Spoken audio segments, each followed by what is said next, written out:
Willow has completely changed my life around because I used to not be able to walk into a store, and now I can without having an anxiety attack, and it's incredibly powerful. And my mom will look at me and be like, we've got our daughter back. Oh, beautiful. Having that confidence is so great to have again, because I have a dog who will protect me when I feel like I'm at my most vulnerable.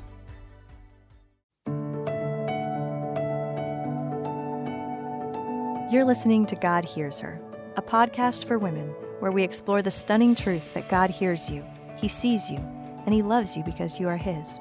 Find out how these realities free you today on God Hears Her. Welcome to God Hears Her. I'm Elisa Morgan. And I'm Eryn Eddy. What has tragedy looked like in your life? Have you faced any hardships out of your control, like the loss of a family member or a battle with post-traumatic stress disorder? Or do you feel like you haven't had any tragedies in your life? Well, today we're talking with someone who has faced a lot of loss and pain from tragedies in her life. Our conversation with Julia Pinkster allowed for a reflection of her story and the many tragedies that she's faced. Julia grew up in Kalamazoo, Michigan, and is now at Kalamazoo Valley Community College to pursue a degree in paramedicine. She has a service dog named Willow, who's inspired her to become involved in raising and training dogs for police canine units. Her faith is so incredibly important to her and has been her biggest rock during her darkest times. We want to let you know that the conversation today includes some triggering language about death and suicide. Please call the suicide hotline at 988 for immediate help, or visit their website, 988lifeline.org, if you or someone you love needs help. We also want to take this opportunity to let you know that it's okay to talk to someone. If you think it's best for you, please reach out to a therapist or a counselor to talk to. Thank you for that, Eryn. Therapy is good for everybody. Now let's get into our conversation with Julia and her precious dog, Willow, today on God Hears Her. Eryn, we actually get to sit with Julia Pinkster today. I'm so excited. This is the first time in a while that we've been able to sit across from one of our guests. Exactly, instead of doing it digitally. Julia, welcome. We're glad you're with us. Thank you. Uh-huh. We just want to know your story. You're from Michigan. Yep. You're kind of a local girl here. Yeah. And you're not super old. You're in your early 20s. I just turned 21. And you've already lived a very full life. Yes. And, just in chatting with you, I'm intrigued by how specific your interests are. And I have a feeling they're because you've endured, experienced some very specific situations. So yes. Can you just tell us your story, walk us back? Yeah. You don't have to start at age 1, but, if you want to.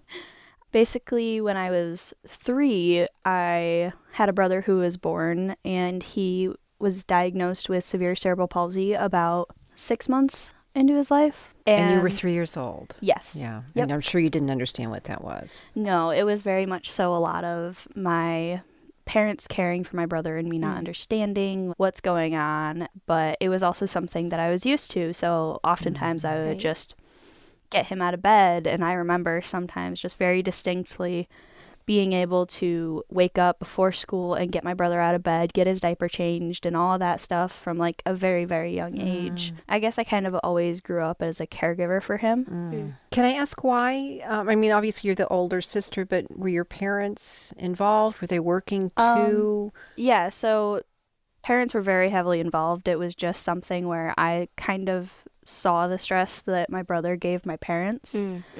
And I just wanted to help any way that I could. I hear a tender heart there, Eryn. Yeah. Being a firstborn, it's kind of that situation where you just always want to help, especially when I saw that my parents were just overwhelmed with him and stressed and all of that stuff. And that was kind of just something I always grew up around, and I never really struggled with it or having the idea of having a younger sibling who was quote unquote different. And so I guess I was in 7th grade. I don't remember the year. My grandma suddenly died due to a brain aneurysm. And following that, that was a very sudden, like, she was healthy. She was with my youngest brother at the time, actually, when it happened. Oh, gosh. Yeah. And my dad's actually a paramedic. And so he ended up working on my grandma. And my dad has a wonderful ability to be a paramedic. He must. He's able to completely, like, disassociate from the feelings in order to just, like, get what's done that has to be done. And, like, he'll deal with everything else later. And that's always been something I've greatly admired. And I guess I've kind of taken on that trait as well. But following that, we had 7 other family members die that year. Good grief. Yeah. Wow. Okay, and you're in 7th grade now. This is traumatic. Yep. And some of them were like distant family members, but that year it was a lot of funerals. Yeah. I would imagine that became a normal in that. I mean, it wasn't normal, but it became a normal to go to funerals. It just, that type of grief became normal. Yeah, it definitely did. And it was always something that I guess I was like, okay, more tears. I'm used to that now. And How did that shape your perspective of life? I think it had a large impact on how I chose to live life, because I have a tattoo on my arm, and I got a poem from my 7th grade teacher the exact same year that my grandma passed, and it was about the dash and how the dash between your birth and your death dates represents your entire life. I guess I kind of formed my views based on that poem because it really hit home, and it was my grandma's entire life. All of her 60 plus years are just put into a small dash. You had a profound understanding of the brevity of life, whereas the Bible talks about numbering our days at a very young age. Yeah. 2.5 years after I lost my grandma and all of that, my brother suddenly died as well. I had just finished freshman year of high school, and I was going into the summer before sophomore year. And your brother would have been 3 years younger still. Yes, so he was 12. You said suddenly he died. We had a foreign exchange student that was over, and she was on the cross-country team that fall, and I wasn't. But I was on track, and that's kind of how we got to know each other, and she embraced my brother with open arms. Aww. Because we actually had her only for like the last 2-3 months of her visa, and what ended up happening was we were having a going away party for her, and so we had cross-country team and track team over. It was about 13 other teenagers, and one of my friend's parents comes out to me and is like, you need to go inside. So I walk in, and all I hear is like my mom saying like, no, Colin, it's not your time. Don't leave. And walk in on her doing CPR on my brother. And he was on the ground, and yeah, it was definitely a very difficult situation, a very difficult thing to hear.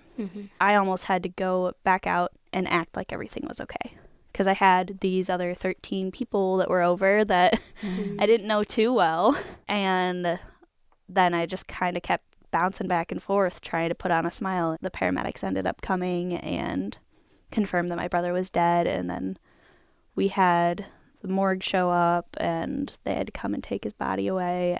Gosh. Take us forward. And how did his death affect you and shape you and your family? Definitely through that, I learned that the best way for me to heal from stuff like that is to help others that are in similar situations. We started a second church plant the year he passed or something like that. At this new church plant, me and my parents helped start up the disabilities program, because that's what initially drew us to our church, was that they had that, and we had someone who would watch my brother so that me and my family could still go to church. Beautiful. And like not have to worry about being interrupted. And they knew how to work all the basic machines and all that. And that was really, really neat, and it really drew us to that church. And so we started it at this new location. And I have this little boy who I watch, and he has a chromosomal disorder. But I just like loved being able to spend time with him and being able to see him grow as a little boy. And that always, I was like, please let me work for you guys. I love doing it and helping them, and being able to kind of give them that relief that other caregivers gave for my parents. It was a way for you to invest, too, in the reality of your brother, even though he was gone. That's precious, Julia, that is. It's definitely something that I, like, just enjoyed doing so much, and it always made me feel better.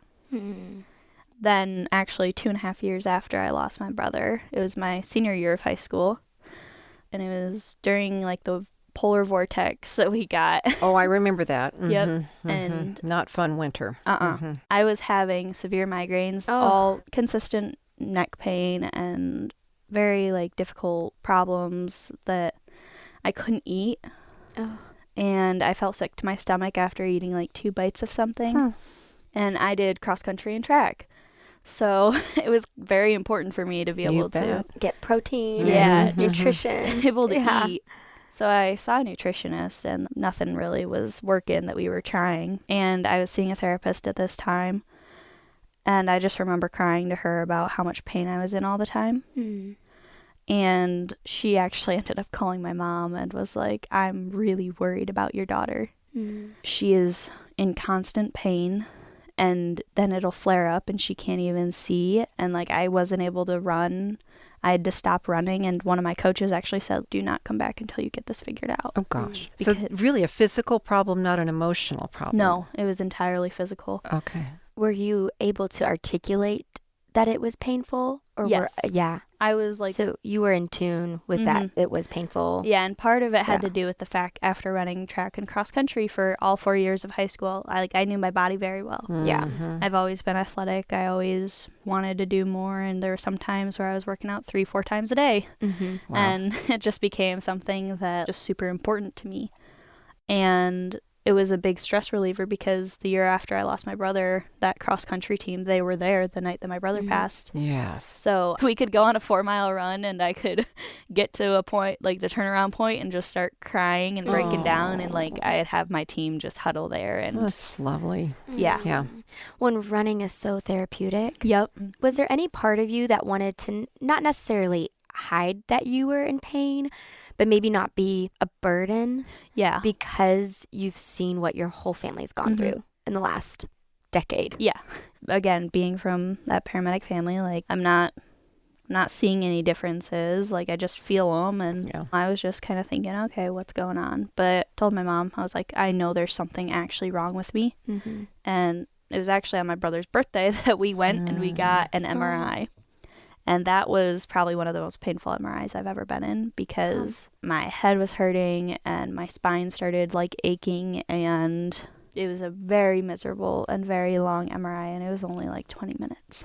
That was hard for you. Yeah. And so during this whole polar vortex, we get a call from my doctor. They had set up the appointment and everything, and she actually told my mom, like, I need you to sit down. Because this doctor knew me. She's known me. I was one of her very first patients. And she knew my brother and just all of that. And she's like, yeah, I need you to sit down. She had the context of what your family's gone through. Yep. Yeah. And she said, so we got the results from the MRI, and there's a mass in her head. Oh, boy. And we don't know how far it goes up. And they were like, we need to schedule more MRIs immediately. Of more areas. Yeah, because they only got my neck area, so they didn't get my full head. Okay. So it was within my 4th ventricle of my cerebral spinal fluid, and they kind of were like, we can't see everything. All we see is that there's a blockage of some sort. And so we didn't know if I had hydrocephalus, which is just like increasing pressure in your brain due to the increase of the fluid buildup. So we were very, very concerned. So if you find out it's cancer. So we get up to the hospital because I also had epilepsy. And so I was seeing my neurologist. He knew my family, knew the situation, and he's like, I need you up at Helen DeVos immediately, because we couldn't get my MRI scheduled till that Wednesday, and we found out on a Monday. What was it like going to sleep with that knowledge? Actually. Yeah. So because my neurologist called and he said, I need her up here immediately, we made what is supposed to be an hour-long drive from Kalamazoo to Grand Rapids, and it ended up being a 3-hour drive because of all the snowstorms and everything. Oh my gosh. And we made that drive. We actually got a 2.5-hour MRI done that night. Wow. I was admitted into the hospital, and the neurosurgeon stayed over because he had heard that some girl was coming in with some fluid buildup of some sort. We don't know what's going on. And he stayed to kind of get his eyes on me. Yeah. Wow. And he said, I'm shocked you're just sitting here being able to do fine motor movement. Because he's like, based on what we're seeing right now, you shouldn't be able to. Wow. Yeah. Talk about mind over matter. I know. Oh, yeah. She's a strong girl. Yeah. You got that emotional strength. They're like, that's what's making her mobile. Yeah. You know? Wow. So then once we got our scans back, basically the entire thing was blocked. Yeah. And the neurosurgeon said, I don't know how the fluid's getting through, but it is. You are very lucky to be alive right now. That has to get out pretty quickly. So we met with the neurosurgeon Tuesday, and that Friday I had my surgery. Okay. And then I was out of the hospital that Monday. Wow. And your surgery was to remove the fluid or the mass? It was to remove the mass. Okay. My aunt is a prayer warrior. And so she was praying that the tumor would pop out and like it was just sprayed with cooking oil.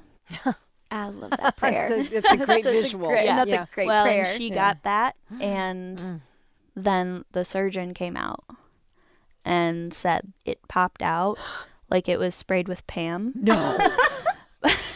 But oh my gosh. Pam is my grandma's name. Oh my goodness. So, Oh, it gives me chills. So they kind of work together. Yeah. yep. And that was one of those moments where I was like, Wow. like it's a little funny, like haha, The like Lord thanks, has grandma, a sense but of humor. yes, Mm-hmm. yep. And knowing that like my grandma was still watching over me, So personal. and Yeah. being able to see God work through that was really, really incredible. God's comforting you. What was your relationship with him like up to that point? You know, losing your brother and Yeah, so I guess I always grew up in a church, very healthy family. We just kind of get tighter with each thing. I was about to ask, how did grief strengthen your family? Yes. So, Yeah. Everything, just being able to lean on each other as a family and know that we're always there for each other. We could be crying, and next thing we know, like everyone's just kind of gathered around, and really, really neat. But it was really after I lost my brother that my faith became just super, super important to me, and that's kind of where it really became my own. Because often tragedies like that take us Yeah. away from God. Yeah. But yours seemed to draw you closer Yes. to him. Yeah. Yeah, and so that's kind of the hard thing with having someone who has a disability. When we lost them, it was like a double-edged sword. It's very, very painful, but at the same time, you're like, oh, thank God, I don't have to deal with this anymore. So there's a relief. Yeah. And then do you feel guilty And then you feel about guilty that? because of the relief. Right. Yeah. Yep. Yeah. And that was something where it took a while for us to be able to say, like, okay, Yeah. Of course. like, yeah. it's okay to feel this way. Just because we're thankful we don't have to do these things anymore, it doesn't mean that we don't love him. That's so true. Great freedom in that. And the Lord Yeah. drew you closer to him with Yeah. that authenticity, it sounds like. That's Yeah. a really powerful thing to say. I know that somebody listening right now probably needed to hear that. Yeah. It's incredibly That's comforting to understand that we don't have this mean God who's conniving to take us over. Yeah. We have a loving, compassionate God who can use everything for our good Yep. and in his glory. Yes. Okay, so bring us forward now. How long has it been since you underwent that surgery? So this past February was 3 years. Wow. Yeah. And did you have other treatments? I went through radiation, so I graduated high school early, Okay. and I spent 6.5 weeks in radiation. You're assisted by Willow. Yep. And Yeah. what is her purpose in your life? So she is a service dog for PTSD. You light up when we bring up Willow. I wish everybody could see her smile. Yeah, it's so awesome. sweet. Yeah, That's she is. awesome. Oh man, she is the light of my How life. long have you had her?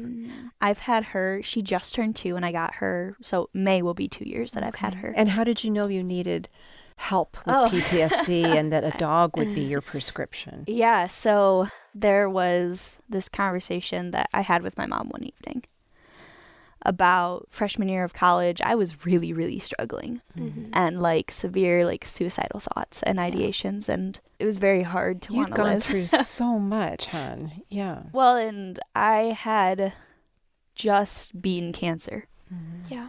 like not even a year prior. And so it was, okay, you're going to beat cancer, then you're going to go through radiation, and then you're going to graduate. And I still, thank goodness, I was still able to go to prom. I was still able to walk when I graduated, and just like amazing. Like I didn't miss a lot. You got to experience some normalities. Yeah. And so it was then, hey, you're going to go through the summer, and then you're going to get shipped off to college. And you're like, wait. And I knew that was always the college I wanted to go to. But going from pretty much not doing anything for like, as far as school goes, for almost a year, and then jumping right back into it, and not only jumping back into it, just having to jump back into it, but on a much more difficult scale was a shock, and it took a lot out of me. Yeah. But definitely, like, it was one of those things that I really, really struggled. Yeah. And one evening I was talking to my mom, and I don't remember how the conversation got brought up, but it was just about how I saw some service dogs for PTSD and how they weren't just like military related, and called my mom, and I was like, I showed her the videos, and we're both sitting there just crying about how amazing these dogs can be. And my mom was like, let's seriously think about it. As we looked into it, like, you can self-train and you can find trainers. How lovely. That's so cool. And once I got her, I have photos where I just started sobbing. And the breeder actually said, I'll give her to you for free if you'll come and work for me over the summer at my kennel. Oh my gosh. And what a blessing. Yeah. And so I was like, absolutely. Like, sign me up. Yep. I'll and be there tomorrow. Yeah. And this is when COVID hit and everything, when I got her.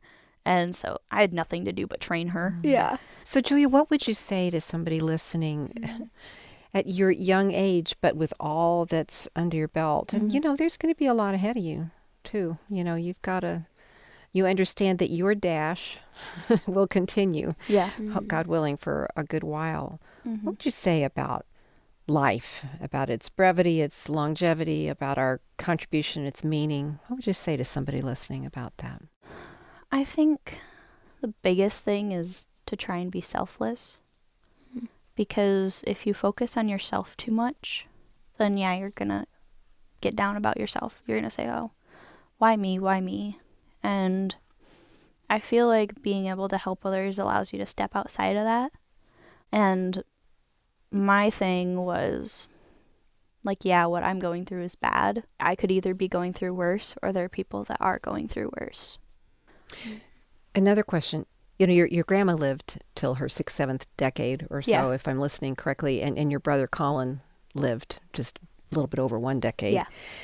Do both have the same significance as a dash, as an in-between, beginning and death? Because that's considerable difference. And how do you speak to that? What I really, really learned with my brother was it wasn't about the amount of time that you had on the earth, but it was the amount of people that you impacted in that time. Because we had hundreds of people show up to his funeral because they were like, I was so impacted. And he couldn't even speak. Wow. Like, you're impacted by somebody who can't speak and who can't walk. That is something that I was like, it really has nothing to do with how long we're on this earth. Or even really what we tangibly contribute. His presence intangibly contributed to a lot of people's lives. And so that was a really neat and really big turning point, because I was like, this has nothing to do with the length of time, but it has everything to do with the amount of people you touch during that time. We kind of breezed past something that you shared, and I'm just so grateful for your vulnerability and talking about your darkest nights and when suicidal ideation and just the pain of what you're experiencing emotionally just felt really heavy. I know that you're not alone in that and experiencing that. Could you share to somebody that is processing some of that right now? I don't think there was any one thing that somebody said to me. Yeah. But it was, again, stepping outside of yourself and thinking, like, how would that hurt other people? Because when I was in high school, we lost someone to suicide, like, in our high school. And it was a very tough situation, and seeing how the family was like, we had no clue.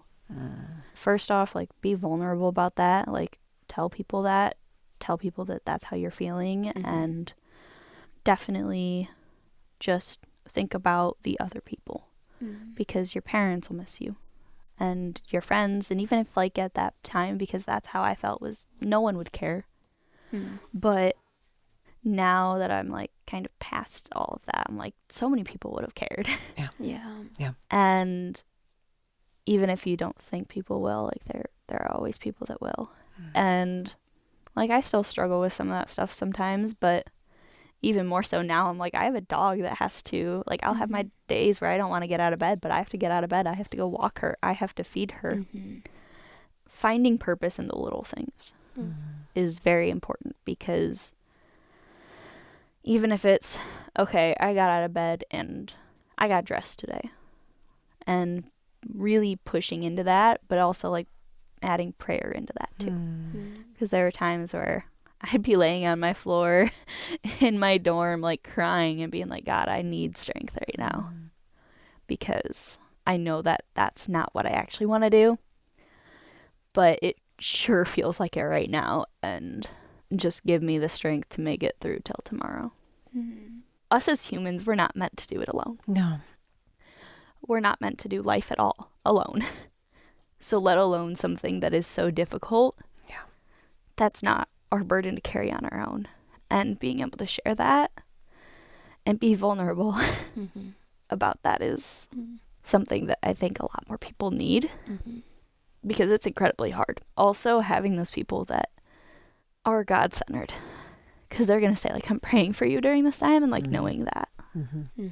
Having that, like, point back to God and say, like, hey, this is a scripture that I want to give you. There was one that I always leaned on, especially when I was going through my cancer journey. It's Psalms 23, verse 4, which is, even though I walk through the valley of the shadow of death, I fear no evil, for your rod and your staff, they comfort me. That to me was very, very significant during my surgery, because I was like, I'm quite literally walking through the valley of the shadow of death. Yes. Because I was going into surgery and I truly didn't know if I was going to wake up or not, because they were like, this is a very, like, they're poking around in my brain. But yeah, just leaning on to people. Or leaning on to dogs. You know, like, Willow has completely changed my life around. Because I used to not be able to walk into a store, and now I can without having an anxiety attack, and it's incredibly powerful. And my mom will look at me and be like, we've got our daughter back. Oh, beautiful. Having that confidence is so great to have again, because I have a dog who will protect me when I feel like I'm at my most vulnerable. And she has saved me a lot of time, because I'd have anxiety attacks and I'd be out for the rest of the evening. And she definitely gives me a sense of just peace. Well, Julia, your strength, I mean, you being able to just share so openly about one of the most hardest times of your life just reflects back to your strength that you have in the Lord. And sharing the depth of you, I know is going to really impact somebody that's listening right now. And that's exactly what you desire to do, is to help and be others focused. I'm so grateful. I love sharing my story, because people will look at me and be like, I don't know how you're able to do it. Like, literally through the grace of God and leaning on others.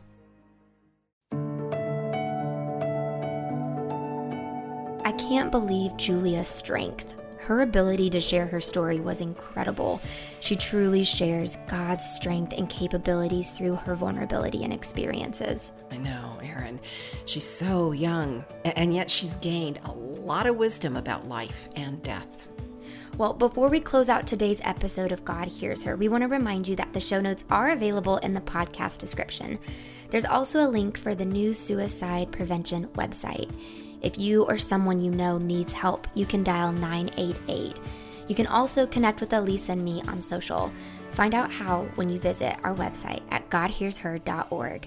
That's godhearsher.org. Thanks for joining us. And don't forget, God hears you, He sees you, and He loves you because you are His.